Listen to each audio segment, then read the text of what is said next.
Afternoon Business Show. It's time for the online business segment, and today I'll be sharing with you 10 ways to get more customers for your online store. Yes, and I have here with me in the studio Esther. You're welcome, Esther. Thank you. All right. Do you have your favorite online stores that you patronize? Be it Instagram, Facebook. There are some that are on Snapchat. Well, do you have any that you patronize? for now, no. You don't have any. You don't shop online. You don't shop online. Not really. You've never bought anything online. Okay, I've shopped online once with what is it called? Jumia. Jumia, yes. That's what I'm saying now. I've bought one or two things with them. Oh, okay. I've gotten. All right. So today, for our online business owners, I'll be sharing with you 10 ways to get more customers for your online store. Yes, sharing with you some amazing tips that you can implement to build your customer base and to get more. You know, like I always say on the segment, it's important to retain your old customers, but it is also important to as well get new ones. But sustaining those old customers is quite key as well. Yes. So one of the first tips that I'll share with you this beautiful Monday afternoon is to hold a sale. And I remember when I took the topic on sales promotional strategies that you could use to boost your business. One of the tips that I shared with you guys was holding a sale, and the strategies to hold a sale and how important it is. I think I'll take it as a topic on its own, like how you can hold a sale that would, bring in numbers for you, bring in funds for you. The first thing is holding a sale. However, discounting has been a long-term strategy. It has been years since time immemorial, but it can be highly effective in driving new customers to your online business. So be it that you sell thrift clothing online, or you sell phone cases, or you sell kitchen utensils, whatever business you operate in the online space, discounting is a long-term strategy that can be highly effective in driving new customers to your store. So figure out your customer acquisition cost, and from that, how much of a discount, that you're willing to give, how much of a discount you can afford to offer in order to acquire new customers. Then announce it via your various social media handles that you use, be it Twitter, Instagram, Facebook, Snapchat, TikTok, whatever social media handle you operate, or even your blog, your website. However, just be very careful of attracting deal hunters, bargain hunters. There are people that are serial bargain hunters online. Although I find nothing wrong with that though. Everyone is always looking for a good bargain. I do it when I want to buy something. Like over the weekend, there's this young lady that sells fairly used kitchen utensils, and I went on her page. There was this particular set of cooking spoon that she had. The previous sales, she sold it 10,500. It's a silicone spoon. Those ones that have potato masher, they have spatula, they have different things. She sold it 10,500, but the current sales she's selling it 11,000.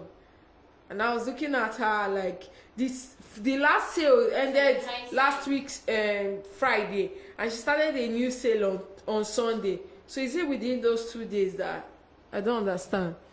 And the thing is that sometime last week I was in Balogun Market here. I saw the exact spoon, design, everything, because I had seen it on her page before doing the first sales, and I priced it. It was 5,000 naira. Yes, where they sell kitchen utensils, blenders, and all this. It was 5,000 naira, and she claims that she's doing sales and she's selling it for 11,500. But it's it's the online business space. There are people who shop mainly online, but I like to mix it up. Whichever favors you. Yes, you go for it. But I'm always up for a good bargain. and I'm someone that enjoys retail therapy. I would rather walk into the store, see different things, and pick the ones I want. And the beauty of it is that most of these stores that you see in the market here, they operate online as well. Yes, most of them these days, when you want to buy into the things, I just order from our Instagram page, order from blah blah blah, but the prices are always very different. Yes, you cannot compare the price online with the one you go into the market. Yes, the prices are always very different, but hey, I find nothing wrong with bargain hunters or deal hunters. However, since these customers may not be of long-term value to your business, but that is not entirely true. Yes. There are some of your customers that are bargain hunters. They're always looking for a good bargain. Yeah, and I think it's very, very financially smart to always look for a good bargain. Yes, it is smart. And if you say they may not be long-time value to your business, that particular statement is relative.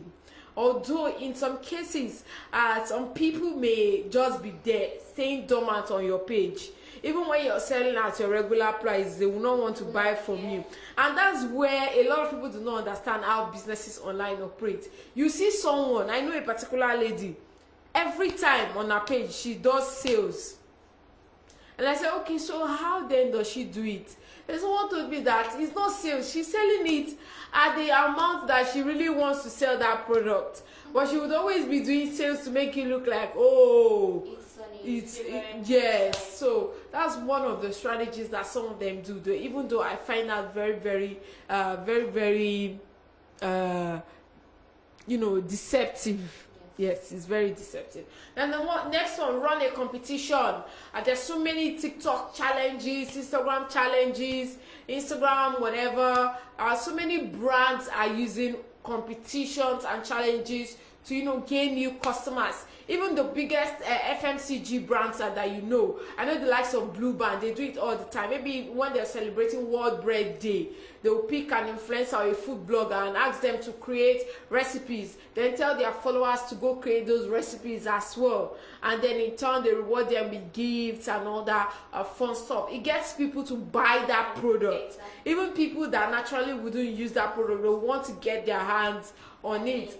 Yes, and there's this particular brand that always enjoy their own. Allah, they are the ones that make dano, they make butter, different type of cooking, but salted, unsalted, so many cheese for sandwich, and all those amazing stuff.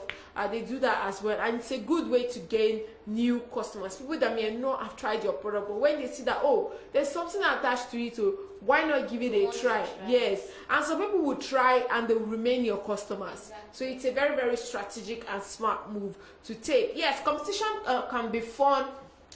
Be a fun way to spread the word about your store, but remember to keep the competition purposeful for your brand. Purposeful in the sense that it is very, very easy for a competition to turn negative for your brand. I've seen people go look for fake likes, fake comments and things like that, and then the brand goes ahead to pick them as winners, and their true supporters will get upset and unfollow or stop patronizing them. So you don't want to fall into that category. So it's important to make the competition purposeful for your brand. And I always advise that to pick winners. If you're someone that really wants to do maybe random selection, fine. But for transparency, I always advise brands to use random picker. There are apps that helps you pick the winner. So it shows that you're transparent. Everybody was given a fair chance. Yes. And they will know that there was nothing like you didn't do it based on favoritism. Yes, it's important to always use apps like that. And most importantly, I always say it, always learn to target your customers that have been with your brand for so many years. I will keep saying that because there's the reason why that brand has grown to that extent. So it's important that your competition targets them as well. Yes, do not run a cute pet competition if you're selling women's lingerie. You can attract maximum exposure for competitions by building a voting mechanism. In order to win or be shortlisted, participants have to get their friends to vote. However, I feel some type of way about this particular one because then it turns into an unhealthy competition.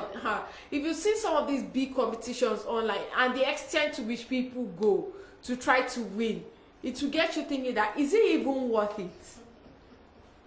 They won't mind whatever they are losing in it. They won't mind, in as much as they achieve the fact that they've gotten, like they've win this competition.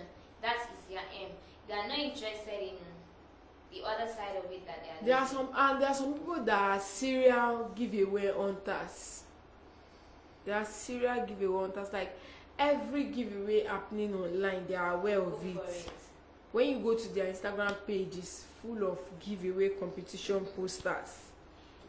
Also, you can give free samples of your product. This particular one works very well for beauty brands. Yes, do travel size samples of your product and them out to your customers. So when they place an order, you just slip it there and leave them with a note saying, oh, can you give us a feedback on this particular product? Things like that. It is a great way to attract new customers, because even before that product launches, you already have people on your waiting list waiting to make purchases, and it really works well. Some of the biggest beauty brands in the world that I know of, they use this all the time. I can't count how many free sample of perfumes I used to have back then. Whenever I go to Ikeja City Mall, there's this particular store where I buy perfume from. When I go, the lady gives me so many sample of perfumes, and when I go, I try different ones, and sometimes I just pick a particular one that I like. I go back to the store and I purchase it. Yes, so it's a great way to get new customers as well, offering free samples, and it works well for beauty brands the most. Yes, it works well for beauty brands. Also, partnering up with people, partner up with influencers, partner up with public figures, partnering with a non-competitive but audience complementary partner can be a very highly effective way of acquiring new customers. However, most brands tend to not go for influencers that have the interest of their brands at heart. I remember a recent controversy that happened between a lady that sells all these slimming products and a BB Naija, former BB Naija participant, where they paid her to promote their product, that their product gives enhancement, and the person later on went on to get plastic surgery almost immediately when she got that endorsement. So, and people knew that, oh, this person just got. So, how marketing your products, how does it convince me? I know that it's all a lie, but it's important to always partner with influencers that are willing to showcase your product. They are willing to try it out themselves. This can be something as simple as a traffic exchange, partnering with a highly trafficked site in your customer's domain, or an influencer, an actress, putting up a banner to drive traffic to your shop, or paying the partner to either get a cut of the cart revenue. Yes, such as you do partnerships. A lot of major big beauty brands, they do this, where they come up with a collaboration with an influencer. They say, for example, Colourpop's X Shayla, Colourpop's X Jackie Aina. You partner with that person, they release their own makeup collection, you allow them to be creative. Even in Nigeria, I remember Zikel did one with Lee Dia Stanley. They did another one with makeup artist Brega, to release a series of beauty products. So partnering up with people could also help you gain new customers, because then they're now selling to their own fan base, and because they see their face on it, they say, okay, Lydia put in the work, so why not go ahead and buy it? I've been influenced by things like that. There are people that I trust their opinion when it comes to certain things, especially when it comes to beauty products, skincare products. There are people that I trust their opinion, and when I see them, promote something, I say, okay, let me even give it a shot, since this person has tried it as well. Also, write targeted blog content. I will say on the online business segment, one of the things that makes you stand out in the online business space is knowing how to create content, video content, written content, whatever type of content. However, it is no quick fix, but writing authoritative, interesting content on your online shop's contextual domain will pay huge dividends on the long term. Targeted content will help boost your site's SEOs, bringing in new customers organically, and will also encourage your existing visitors to share your content more. So every online store should have an aspect where they do like little blog posts, talk about new product releases, talk about active ingredients, talk about ingredients that you should look out for. Guys, I'm talking about people that have skincare store. You talk about ingredients that are good for people that have acne prone skin, things like that. All those type of recommendations, you should have a space on your website for people who enjoy reading, things like that. So every online shop should have a blog content as part of its key marketing strategy. Then the last one, no, not the last one, more. There's still more. A new product or service. Yes, a new product or service. It's important to always be on your toes, always create and come up with effective and new products that will capture a whole new customer segment. Offering new products or services gives you a leverage. It doesn't need to be complicated. It could be as simple as repackaging or rebranding a product. Or replacing of an existing product. That's why you see some of these multinational or big beauty brands, they do it a lot. They will stock maybe like a mascara for a period of time, and after a while they'll discontinue it and they'll bring a new product. Yes, they'll bring a new product. It's a great way to attract new customers. Yes, also advertise. You can have amazing products, you can have an amazing team. Your physical store may be nice, even the layout of your Instagram online store may be nice, but if you do not advertise, it is redundant. It makes no sense. Use Google ads, pay for Instagram sponsored ads as well. It's a great way to get your business out there and gain new customers for yourself. There's been so many brands that I followed recently just from seeing their sponsored posts on Instagram. It just takes me, okay, let me even see their page. I go, then when I see what I like, I follow them, and some I've patronized as well. So it's a great way to get customers. Advertise, and also do PR and participate in social media. Active participation in social media is very, very key. Remember, it's an online store, so why are you not uploading? Why are you not online answering to messages? People will leave you messages on your WhatsApp for days, and then you don't attend to them. So how does business even grow? So participate in social media. We're in the digital age and the digital space. Everything happens online these days. So effective marketing is not just about getting people to come to you. It's about participating in the channels that your customers are participating in, whether it's Facebook, Twitter, Instagram, Snapchat, TikTok, whatever platform. It's important to use it to your great advantage. So pick the channels that are right for your business and participate authentically. Remember, the social media is not just there to drive people to your soul. It is also there to help you create stories about your business that people can share with others. Also, like I always say, consistency does not imply posting every day.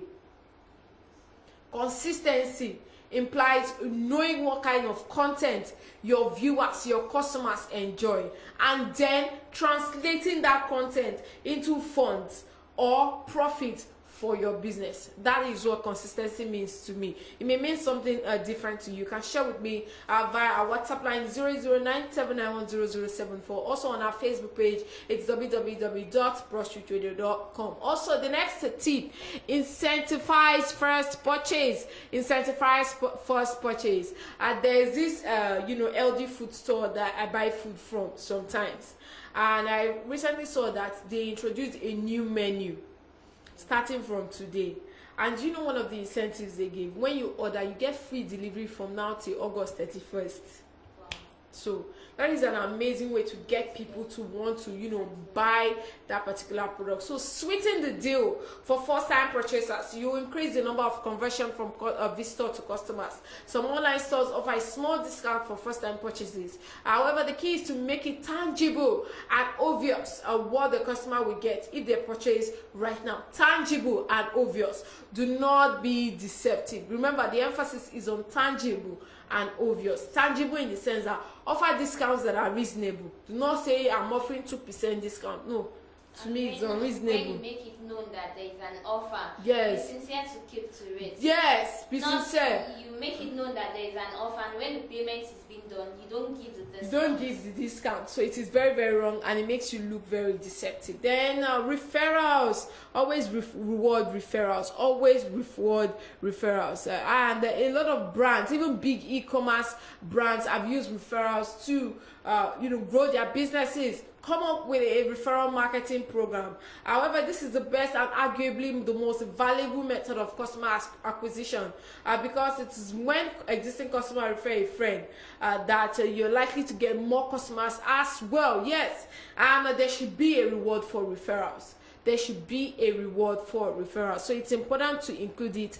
if you're looking into getting big customers, or if you're looking into getting more customers for your online business. So however, this is where I wrap up the online business segment for today. If you just joined us, well, you haven't missed much. You can refer back to this video on our Facebook page. It's www.facebook.com/Broadstreet. Also, this video will be uploaded on our YouTube channel. It's at Broadstreet Radio on YouTube. Like, comment, and share our videos. More to come for you on the Afternoon Business Show.